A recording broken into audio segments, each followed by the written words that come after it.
Hello students, welcome back to the class. So in our last lecture we have discussed about the light microscopy or optical microscopy. Okay, optical or light microscope વિશે આપણે last lecture માં discuss કર્યું હતું. Now the next type of the microscopy is the dark field microscopy. Okay, so basically નામ ઉપરથી જ આપણને idea આવશે કે આ માઇક્રોસ્કોપીમાં કઈ રીતનું આપણને ઇમેજ જનરેટ થાય છે. ઓકે, ડાર્ક ફિલ્ડ એટલે કે જે કંઈ પણ આપણે માઇક્રોસ્કોપ વડે જોશું એ ડાર્ક ફિલ્ડ ની અંદરમાં આપણને દેખાશે. ઓકે, અગર આપણે બેક્ટેરિયા જોઈએ છે માઇક્રોસ્કોપ વડે તો એમાં જે બેકગ્રાઉન્ડ હશે કેવું દેખાશે આપણને? Dark.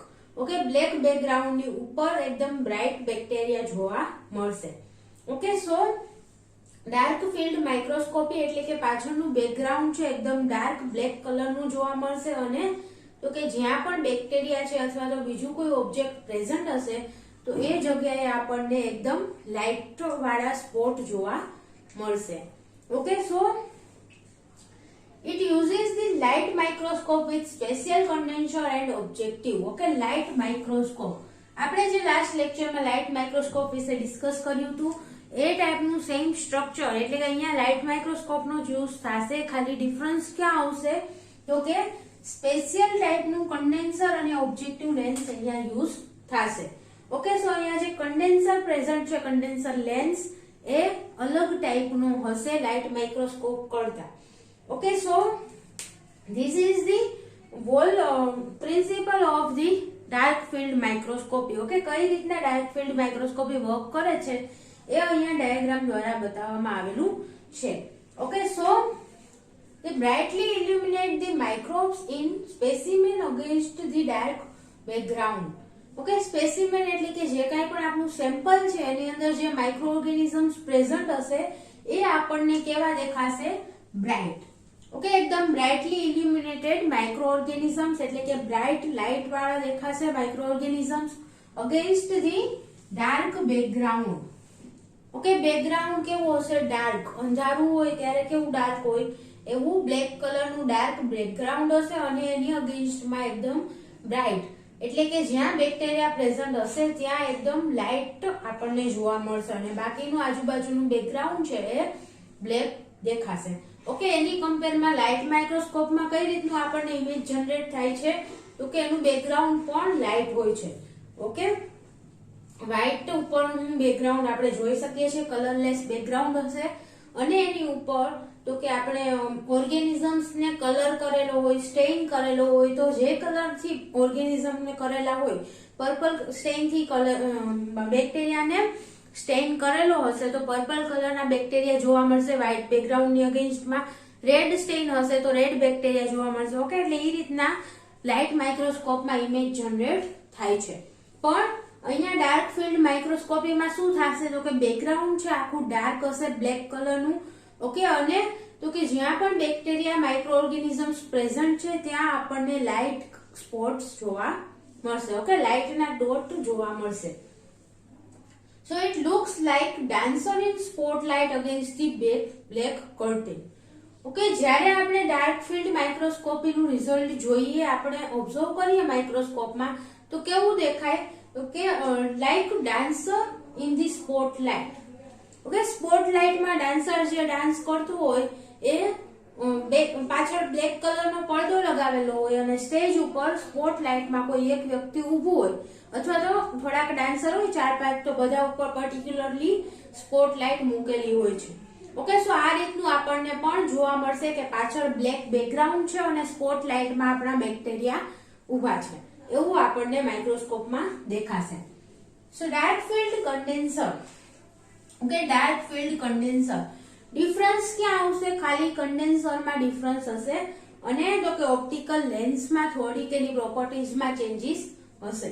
So condenser directs the rays of light at such an angle that only the rays striking on the object in the field are bent and refracted. Okay, કન્ડેન્સરનું કામ શું છે તો કે લાઇટને ફોકસ કરવાનું. અહીંયાના જે કન્ડેન્સર છે એ કઈ રીતના વર્ક કરશે તો કે એ લાઇટને એ રીતના રિફ્લેક્ટ કરશે. ઓકે, કન્ડેન્સરમાંથી જે લાઇટ બહાર નીકળશે એ ઓબ્જેક્ટ ઉપર એવી રીતે પડશે કે જ્યાં બેક્ટેરિયા પ્રેઝન્ટ હશે ત્યાંથી જ લાઇટ રિફ્લેક્ટ થઈ અને એ જ લાઇટ ઓબ્જેક્ટિવ લેન્સની અંદર એન્ટર થાય. ઓકે, જ્યાં કોઈ બેક્ટેરિયા છે, કોઈ સ્પેસિમેન પ્રેઝન્ટ નથી, એવી જગ્યાએથી લાઇટ રિફ્લેક્ટ થઈ અને ઓબ્જેક્ટિવ લેન્સમાં એન્ટર થશે નહીં. ઓકે, એટલે condenser directs the rays of light at such an angle, એવા એંગલમાં લાઇટને ડાયરેક્ટ કરશે કન્ડેન્સર કે only the rays striking the object in the field. Okay, અહીંયા સેમ્પલ છે, ત્યાં જે ફિલ્ડમાં જે ઓબ્જેક્ટ પ્રેઝન્ટ હશે એ ઓબ્જેક્ટ ઉપર જે લાઇટ પડશે એ જ ખાલી બેન્ટ એન્ડ રિફ્રેક્ટેડ, એનું જ ખાલી રિફ્રેક્શન થશે અને એ જ ઓબ્જેક્ટિવ લેન્સમાં એન્ટર થશે. ઓકે, સો એવા લાઇટ રેઝ જે ઓબ્જેક્ટ આરે અથડાણા છે, ઓબ્જેક્ટ દ્વારા રિફ્રેક્ટ થયા છે, એ જ ખાલી ઓબ્જેક્ટિવ લેન્સની અંદર એન્ટર થશે. ઓકે, સો અહીંયા ફિગર પહેલા જોઈ લઈએ લાઇટ સોર્સ. ઓકે, સૌથી નીચે શું છે? Light source. જે આપણે લાસ્ટ માઇક્રોસ્કોપમાં પણ જોયું હતું, નીચે લાઇટ સોર્સ પ્રેઝન્ટ હોય છે, એની ઉપર શું હોય તો કે ડાયાફ્રામ કન્ડેન્સર પ્રેઝન્ટ હોય. ઓકે, સો અહીંયા એક વસ્તુ અલગ હશે, opaque light stop. Okay, opaque light stop means અહીંયાથી જે લાઇટ સોર્સમાંથી લાઇટ નીકળે છે એ બધી લાઇટ કન્ડેન્સરમાં એન્ટર ન થાય એના માટે આ રીતનું વચ્ચે લાઇટને સ્પ્લિટ કરવા માટે ઓપેક લાઇટ સ્ટોપ રાખેલું છે. ઓકે, એટલે અહીંયા સ્પેસિફિકલી બે લાઇટના કોન છે એ જ કન્ડેન્સરમાં એન્ટર થશે. ઓકે, એક કોન અહીંયાથી એન્ટર થયો, બીજો કોન અહીંયાથી લાઇટનો એન્ટર થયો. ઓકે, આ લાઇટ એન્ટર થશે અને અહીંયાથી આ રીતની. હવે એ લાઇટ છે એ લેન્સ દ્વારા, કન્ડેન્સર લેન્સ દ્વારા રિફ્લેક્ટ થશે અને ક્યાં પડશે તો કે સેમ્પલ ઉપર. ઓકે, સેન્ટરમાં સેમ્પલ ઉપર આ બંને લાઇટના રેઝ છે એ બધા ત્યાં પડશે. હવે શું થશે તો કે જે રેઝ ઓબ્જેક્ટ આરે અથડાણા છે એટલે કે માઇક્રો ઓર્ગેનિઝમ્સ છે, તો જે લાઇટના રેઝ માઇક્રો ઓર્ગેનિઝમ દ્વારા રિફ્રેક્ટ થયા છે એ રિફ્રેક્ટ થઈને અને ક્યાં જશે તો કે ઉપર ઓબ્જેક્ટિવ લેન્સમાં. ઓકે, એટલે કે આ ઉપર જે બધા રેઝ જાય છે એ કયા છે કે જે ઓબ્જેક્ટ આરે અથડાય અને અહીંયાથી રિફ્લેક્ટ થયા હશે. ઓકે, અથવા તો ઓબ્જેક્ટમાંથી પાસ થયા હોય એવા રેઝ બધા રિફ્રેક્ટ થઈ અને ઓબ્જેક્ટિવ લેન્સમાં જશે અને જે લાઇટ રેઝ ના પાથમાં, એના રસ્તામાં ક્યાંય પણ ઓબ્જેક્ટ આવતું નથી. ઓકે, જે લાઇટ રેઝ ના રસ્તામાં ક્યાંય માઇક્રો ઓર્ગેનિઝમ નહીં આવે એ એઝ ઇટ ઇઝ પાસ થઈ જશે. ઓકે, એટલે આ બધી લાઇટ છે એઝ ઇટ ઇઝ બંને બાજુ પાસ થઈ જશે. બાકીના રેઝ, જે રેઝ ઓબ્જેક્ટ આરે અથડાય ઓબ્જેક્ટ દ્વારા રિફ્રેક્ટ થશે એ જ ઓબ્જેક્ટિવ લેન્સની અંદર એન્ટર થશે. Clear? So this is the mechanism of dark field microscopy. અહીંયા સેમ્પલ પ્રેઝન્ટ છે. Okay, now particularly valuable for examining the flow of living unstained microorganisms. Okay, dark field microscopy particularly living unstained microorganisms માટે use થાય છે. Okay, આપણે live ફોર્મમાં માઇક્રોઓર્ગેનિઝમ્સ ને જોવા હોય અને કોઈ પણ પ્રકારનું સ્ટેઇન કર્યા વગર તો ડાર્ક ફિલ્ડ માઇક્રોસ્કોપી ત્યારે યુઝ થાય છે. ઓકે, સ્ટેઇન કર્યા વગર આપણે એને બેક્ટેરિયા છે એને જોઈ શકશું. So example is the syphilis bacteria. Okay, syphilis bacteria છે એને આપણે ડાર્ક ફિલ્ડ માઇક્રોસ્કોપી વડે જોઈ શકીએ છીએ અને એને આઈડેન્ટિફાઈ પણ કરી શકીએ છીએ because they have characteristic shape and movement. Okay, characteristic shape and movement, એનું સિફિલિસ બેક્ટેરિયાનું પર્ટિક્યુલર શેપ અને મૂવમેન્ટ હશે કે જે ત્યારે અલાઇવ હશે ત્યારે એનું પર્ટિક્યુલર મૂવમેન્ટ જોવા મળશે, એનો પર્ટિક્યુલર શેપ હશે જેના ઉપરથી આપણે સિફિલિસ બેક્ટેરિયાને આઈડેન્ટિફાઈ કરી શકીએ છીએ. Okay, so syphilis bacterium is an example of the microorganism which can be identified by the dark field microscopy. Okay, આપણે સિફિલિસ બેક્ટેરિયમને ડાર્ક ફિલ્ડ માઇક્રોસ્કોપી થી આઈડેન્ટિફાઈ કરી શકીએ છીએ. ઓકે, સો પર્ટિક્યુલરલી અનસ્ટેન્ડ લિવિંગ ઓર્ગેનિઝમ્સ ને જોવા માટે ડાર્ક ફિલ્ડ માઇક્રોસ્કોપી યુઝ થાય છે. ઓકે, કલર કર્યા વગર એઝ ઇટ ઇઝ ફોર્મમાં બેક્ટેરિયાને જોવા હોય તો ડાર્ક ફિલ્ડ માઇક્રોસ્કોપી થી આપણે જોઈ શકીએ. Now high aperture dark field condenser. Okay, અહીંયા જે કન્ડેન્સર છે એ હાઈ એપર્ચર કન્ડેન્સર હશે. સ્પેસિફિકલી ડાર્ક ફિલ્ડ માઇક્રોસ્કોપી માટેનું કન્ડેન્સર યુઝ થશે because it prevents the entry of central rays of light.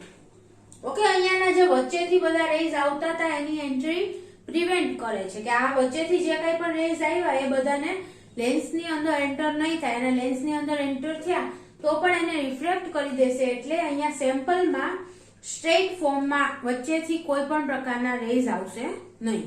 Okay, અહીંયા સીધે સીધા કોઈ રેઝ આવશે નહીં, બધા તો કે સાઈડમાંથી એન્ટર થશે. Okay, so peripheral rays are refracted obliquely to centre. Okay, વચ્ચેના જે રેઝ છે એ કન્ડેન્સર લેન્સમાંથી પાસ થતા નથી. અને બીજી વસ્તુ શું તો કે પેરિફેરલ રેઝ. ઓકે, એટલે આજુબાજુના જે રેઝ છે એ ઓબ્લિકલી રિફ્લેક્ટ થાય છે. Okay, refracted obliquely. ઓબ્લિકલી નો મીનિંગ કે સ્લાન્ટિંગ પોઝિશનમાં. ઓકે, આમ ક્રોસમાં બધા એન્ટર થશે. સો ક્રોસમાં એન્ટર થયા એનો મીનિંગ શું છે તો કે અહીંયાથી જે રિફ્રેક્ટ નહીં થાય એ સીધે સીધા જ બહાર વહી જશે. ઓકે, ઓબ્જેક્ટિવ લેન્સમાં એન્ટર નહીં થાય. અગર અહીંયા વચ્ચેથી રેઝ આવતા હોય સેન્ટરમાંથી તો એ અહીંયા વચ્ચે રિફ્રેક્ટ નહીં થાય તો પણ સીધે સીધા ઓબ્જેક્ટિવ લેન્સની અંદર એન્ટર થવાના ચાન્સીસ છે. એટલે અહીંયા ડાર્ક ફિલ્ડ માઇક્રોસ્કોપીનું જે કન્ડેન્સર છે એમાં વચ્ચેના સ્ટ્રેટ જે રેઝ છે એ બધાને રિમૂવ કરી નાખવામાં આવે છે. ખાલી તો કે આ પેરિફેરલ રેઝ નો જ યુઝ થશે. ઓકે, કેમ કે સાઈડમાંથી આવશે તો સીધે સીધા બહાર નીકળી જશે, એનું રિફ્રેક્શન નહીં થાય તો. અને રિફ્રેક્શન થશે તો ઓબ્જેક્ટ હશે તો જ રિફ્રેક્શન થશે. વચ્ચે કોઈ માઇક્રો ઓર્ગેનિઝમ્સ કોઈ પાર્ટિકલ આવ્યું તો જ એનું રિફ્રેક્શન થશે, અને રિફ્રેક્શન થશે તો ઓબ્જેક્ટિવ લેન્સમાં એન્ટર થશે. Clear? So intensification of light source is sometimes required. ઇન્ટેન્સિફિકેશન એટલે કે લાઇટ સોર્સની જે લાઇટની ઇન્ટેન્સિટી છે એ ઘણીવાર સ્પેસિફિક કરવી પડે. ઓકે, અહીંયાથી લાઇટ સોર્સની જે ઇન્ટેન્સિટી છે એને સેટ કરવી પડે ઘણીવાર, કેમ કે ડાર્ક ફિલ્ડ માઇક્રોસ્કોપી માટે લાઇટ છે એ બહુ ઓછી રાખવામાં આવે છે. ઓકે, સો એની ઇન્ટેન્સિટી ઘણીવાર સેટ કરવી પડે છે ડાર્ક ફિલ્ડ માઇક્રોસ્કોપી માટે. Then oblique rays do not reach the eye unless some object is present. Okay, oblique rays એટલે કે અહીંયા સાઈડમાંથી જે ક્રોસમાં રેઝ એન્ટર થાય છે એ રેઝ ક્યારેય પણ ઓબ્જેક્ટિવ લેન્સની અંદર એન્ટર નહીં થાય unless some object is present. Okay, રસ્તામાં એને કોઈ ઓબ્જેક્ટ આવે તો જ એ રેઝ રિફ્રેક્ટ થાય અને ઓબ્જેક્ટિવ લેન્સની અંદર એન્ટર થશે. બાકી આ જે છે ઓબ્લિક રેઝ એ ક્યારેય પણ ઓબ્જેક્ટિવ લેન્સની અંદર એન્ટર નહીં થાય. Okay, then empty field is dark. Clear? કેમ કે અહીંયા સેમ્પલ મૂકેલું છે, આખી સ્લાઇડ છે. ઓકે, સેમ્પલની હવે એમાં ક્યાંક ક્યાંક માઇક્રો ઓર્ગેનિઝમ પ્રેઝન્ટ હશે. ફોર એક્ઝામ્પલ આ એક સ્લાઇડ છે, એમાં ક્યાંક ક્યાંક માઇક્રો ઓર્ગેનિઝમ્સ પ્રેઝન્ટ છે. તો અહીંયાથી લાઇટ રેઝ આવશે ઘણા બધા. ઓકે, જે લાઇટ રે બેક્ટેરિયાને ટચ કરશે, ઓકે, બેક્ટેરિયામાંથી પાસ થશે, એનું રિફ્રેક્શન થઈ અને એ ઓબ્જેક્ટિવ લેન્સની અંદર એન્ટર થશે. પણ જ્યાં માઇક્રો ઓર્ગેનિઝમ્સ પ્રેઝન્ટ નથી, ઓબ્જેક્ટ પ્રેઝન્ટ નથી, એમ્પ્ટી સ્લાઇડ છે, ઓકે, એમ્પ્ટી ફિલ્ડ છે, તો ત્યાંના રેઝ છે એઝ ઇટ ઇઝ આમ પાસ થઈ જશે. ઓકે, એનું રિફ્રેક્શન નહીં થાય અને ઓબ્જેક્ટિવ લેન્સમાં એન્ટર નહીં થાય. સો એમ્પ્ટી ફિલ્ડનું કોઈ પણ પ્રકારનું ઇમેજ જનરેશન નહીં થાય અને આપણને માઇક્રોસ્કોપમાં એમ્પ્ટી ફિલ્ડ છે એ ડાર્ક તરીકે દેખાય છે. ઓકે, કેમ કે એ ફિલ્ડમાંથી કોઈ લાઇટ રિફ્લેક્ટ નથી થઈ એટલે એ ડાર્ક જ દેખાશે, અને જે ફિલ્ડમાંથી જ્યાં બેક્ટેરિયા પ્રેઝન્ટ છે ત્યાંથી લાઇટ રિફ્લેક્ટ થઈ હશે, સો આપણને એ ફિલ્ડ છે એ લાઇટ દેખાશે. ઓકે, નાઉ ફ્લુઇડ કન્ટેનિંગ એની પાર્ટિકલ. ઓકે, કોઈ પણ પાર્ટિકલ કે જેની અંદર ફ્લુઇડ પ્રેઝન્ટ છે, જેમ કે ડસ્ટ પાર્ટિકલ છે, માઇક્રો ઓર્ગેનિઝમ્સ છે, ઓકે, એ બધા શું કરશે તો કે એ placed on the focal point of the oblique rays. Focal point એટલે કે અહીંયા જે ઓબ્લિક રેઝ બધા ભેગા થાય છે એ પોઈન્ટને કહેવાય ફોકલ પોઈન્ટ. ઓકે, સો ફોકલ પોઈન્ટ ઉપર જ્યારે કોઈ પણ પ્રકારનું ફ્લુઇડ કન્ટેનિંગ પાર્ટિકલ મૂકવામાં આવશે, એટલે કે માઇક્રો ઓર્ગેનિઝમ હોય અથવા તો ડસ્ટ પાર્ટિકલ હોય, કોઈ પણ પાર્ટિકલ મૂકવામાં આવશે તો it will reflect the light upward to the object. Okay, કોઈ પણ fluid containing particle, dust particle છે, માઇક્રો ઓર્ગેનિઝમ છે, અહીંયા સ્લાઇડ ઉપર પ્રેઝન્ટ હશે તો એ આ લાઇટ રેઝ ને શું કરશે? રિફ્લેક્ટ કરશે. ઓકે, ઉપરની બાજુ રિફ્લેક્ટ કરશે to the objective lens. Okay, objective lens તરફ લાઇટ નું રિફ્લેક્શન કરશે and it become visible as the brightly illuminated speak. Okay, brightly illuminated speak. Speak એટલે કે સ્પોટ કહીએ આપણે એને. ઓકે, તો સ્પોટ તરીકે એક લાઇટેડ સ્પોટ તરીકે જોવા મળશે આપણને. ઓકે, સો ડાર્ક ફિલ્ડ માઇક્રોસ્કોપીમાં જે ઇમેજ જનરેટ થશે એ કેવી હશે? તો એનું આખું બેકગ્રાઉન્ડ ડાર્ક હશે અને બ્રાઇટ સ્પોટ તરીકે બેક્ટેરિયા છે કે કોઈ બીજા પાર્ટિકલ્સ પ્રેઝન્ટ હશે તો એ બધા એઝ અ ડાર્ક સ્પોટ આપણને જોવા મળશે. ઓકે, અને એનું બેકગ્રાઉન્ડ ડાર્ક છે એના લીધે એને ડાર્ક ફિલ્ડ માઇક્રોસ્કોપી તરીકે ઓળખવામાં આવે છે. Clear? So this was all about the dark field microscopy. Thank you so much students for watching this video, and if you have any doubt then please ask in the comment box. Thank you.